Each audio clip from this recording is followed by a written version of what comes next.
दोस्तों, आज फिर मैं एक बार अपनी नई कहानी के साथ प्रस्तुत हूँ।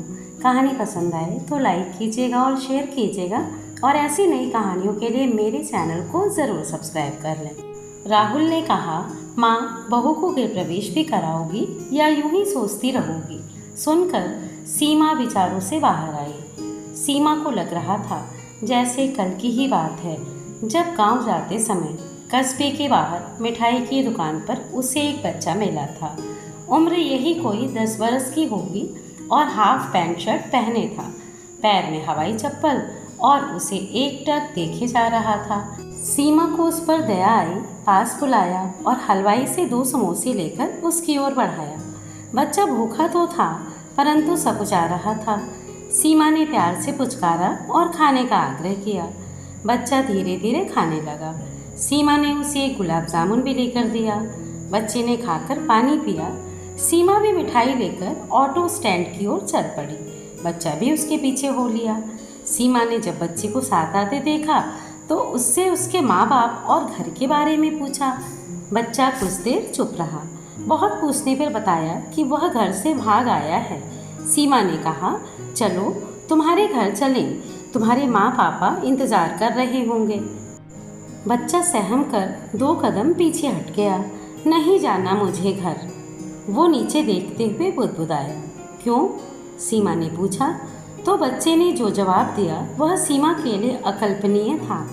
माँ मर गई है, पिताजी ने दूसरी शादी कर ली है, सौतेली माँ खाना नहीं देती है, घर का पूरा काम करवाती है और मना करने पर मारती है।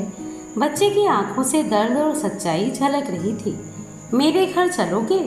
यह पूछने पर उसने हाँ में सर हिलाया। सीमा ने उसका हाथ पकड़ लिया और ऑटो स्टैंड की ओर चल पड़ी। मन में एक डर भी था कि सासू माँ कहीं उसके इस फैसले को अस्वीकार न कर दे।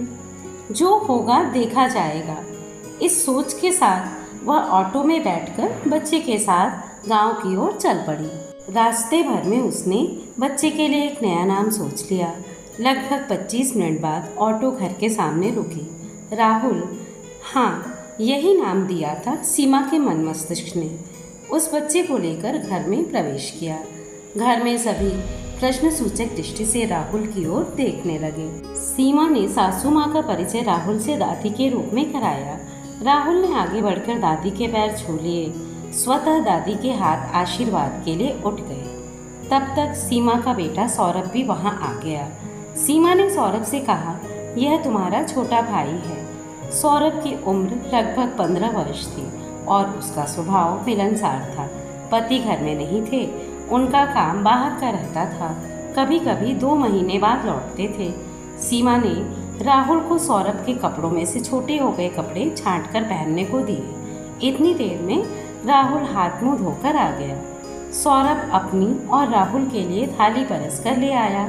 राहुल ने कुछ ही देर में थाली साफ कर दी। लग रहा था कई दिनों से भूखा है। सीमा को बच्चे से ममता हो आई। वह सोच रही थी, दुनिया में कैसे लोग हैं जो एक बच्चे को नहीं रख सकते। सासू माँ ने सीमा के इस फैसले का सम्मान किया। यह सोचकर सीमा को बहुत संतोष का अनुभव हुआ। 2-4 दिनों में ही राहुल घर के वातावरण में रच बस गया। सुबह उठते ही दादी का द्वार पर झाड़ू लगाने का काम अपने हाथों में ले लिया। रात को दादी के पास बैठकर उनका पैर दबाना उसका प्रिय काम था। सीमा शहर में काम करती थी। उसका महीने में 2 बार ही घर आना हो पाता था। उसने सोचा, घर में राम लक्ष्मण की तरह 2 भाई हो जाएंगे और वह भी निश्चिंत रहेगी। सौरभ के स्कूल जाने पर घर में राहुल के रहने से माँ को भी आराम रहेगा। राहुल भी इसी घर को अपना घर मानने लगा। सीमा को माँ कहकर ही बुलाता था। 2-3 दिन बाद सीमा के पति वापस आए। पहले तो उनका मन सशंकित हुआ कि वक्त बहुत खराब है, कोई उन पर बच्चे को बहलाने फुसलाने का आरोप न लगा दे। लेकिन सीमा के समझाने पर वह भी शांत हो गए और सीमा अपने काम पर वापस चली गई। इसी तरह वक्त निकलता गया और राहुल 15-16 वर्ष का हो गया। इतने दिनों में उसने घर के सभी काम सीख लिए थे। साफ सफाई, खाना बनाना, सभी काम पलक झपकते कर देता था। दादी को भी उसके रहने से बड़ा आराम था। सीमा भी जब घर आती तो उसे सब कुछ साफ सुथरा और व्यवस्थित मिलता। और सौरभ भी निश्चिंत होकर अपनी पढ़ाई कर रहा था। समय इसी तरह बीतता रहा और सौरभ पढ़ लिख कर बैंक में नौकरी करने लगा। उसकी पोस्टिंग लखनऊ में थी, अतः उसका बार बार घर आना संभव नहीं था। दादी की भी उम्र हो चली थी। दादी की इच्छा के अनुसार सीमा ने सौरभ का विवाह भी कर दिया। लेकिन आजकल की पढ़ी लिखी लड़कियां गांव में कहाँ रहती हैं। बहू भी सौरभ के साथ लखनऊ चली गई तो दादी की पोता बहू का सुख लेने की इच्छा भी मन में ही रह गई। राहुल की पढ़ने लिखने में कोई रुचि कभी से नहीं थी, इसलिए सीमा को उसके भविष्य की भी चिंता रहती थी। और भोला राहुल तो केवल परिवार के लोगों की सेवा में ही खुश रहता था। समय के साथ सीमा को लगा कि राहुल के भविष्य की सुरक्षा के लिए कुछ करना बहुत ज़रूरी है। सीमा के पति के नाम से गांव में घर और खेत के अलावा एक छोटी सी ज़मीन और थी।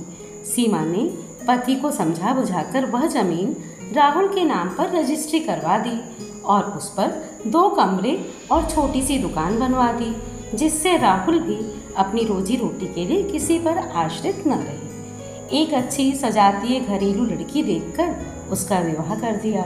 राहुल विवाह के बाद भी दादी को छोड़कर नए घर में नहीं गया।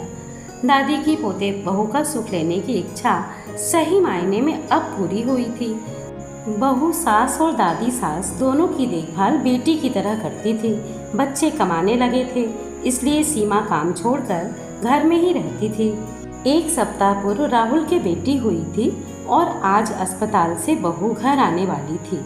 अचानक राहुल ने कहा, माँ, पोती को गृह प्रवेश भी कराओगी या सोचती रहोगी? यह सुनकर सीमा विचारों की श्रृंखला से बाहर आई। आज उसे लग रहा था कि सही मायने में उसे बेटे बहू का सुख राहुल से ही मिला है। उसका ममता के वशीभूत लिया फैसला सार्थक हो गया था।